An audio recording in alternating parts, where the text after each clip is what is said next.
কেরামরা ও আমার নবীর উম্মত উম্মাতাতিরা হযরত ফাতেমা সুহরা রাদিয়াল্লাহু তাআলা আনহা ছুটে ছুটে ছুটে ছুটে সঙ্গে করে নিয়ে ইমাম হাসান ইমাম হুসাইন রাদিয়াল্লাহু তাআলা আনহুমাকে সঙ্গে করে নিয়ে ওই জাবলে সালাম পাহাড়ের কাছে চলে আসলেন।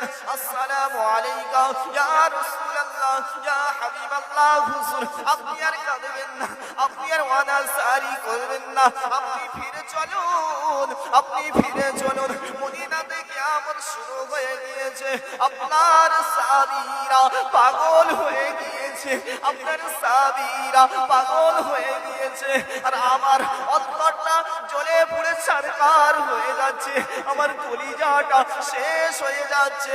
আপনি তো বলেছেন পৃথিবীর সমস্ত মানুষের কান্না কষ্টকে আপনি সহ্য করে নেবেন, কিন্তু আপনার ফাতেমা, আপনার কলিজার টুকরা, আপনার কলিজার টুকরা, আমার কষ্ট তো আপনি সহ্য করতে পারবেন না। ও আমার আব্বাজান, আপনি ফিরে চলুন, আপনি ফিরে চলুন।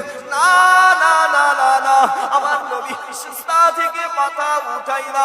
হযরত ফাতেমা সুহরা রাদিয়াল্লাহু তাআলা আনহা বলতে লাগলেন, ও আমার আব্বাজান, ও আমার আব্বাজান, ও আমার আব্বাজান, আমার তামাম জীবনের ইবাদতরা আপনার উম্মত উম্মাতাদের জন্য আমি ফাতেমা রাদিয়াল্লাহু তাআলা আনহা দান করে দিলাম।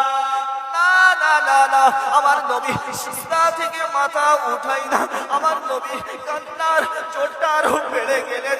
ইয়া হাবলি উম্মতি, ইয়া হাবলি উম্মতি, আমার উম্মত উম্মাতাদের কি হবে? হযরত ফাতেমা সুহরা রাদিয়াল্লাহু তাআলা আনহা, রাদিয়াল্লাহু তাআলা আনহা ডাক দিয়ে বললেন, ও আমার আব্বাজান, ও আমার আব্বাজান, আপনি তো ভবিষ্যৎবাণী করেছেন, আপনি তো ভবিষ্যৎবাণী করেছেন, আমার সঙ্গেও তারা দুজন এসেছে যাদের নিয়ে আপনি ভবিষ্যৎবাণী করেছেন।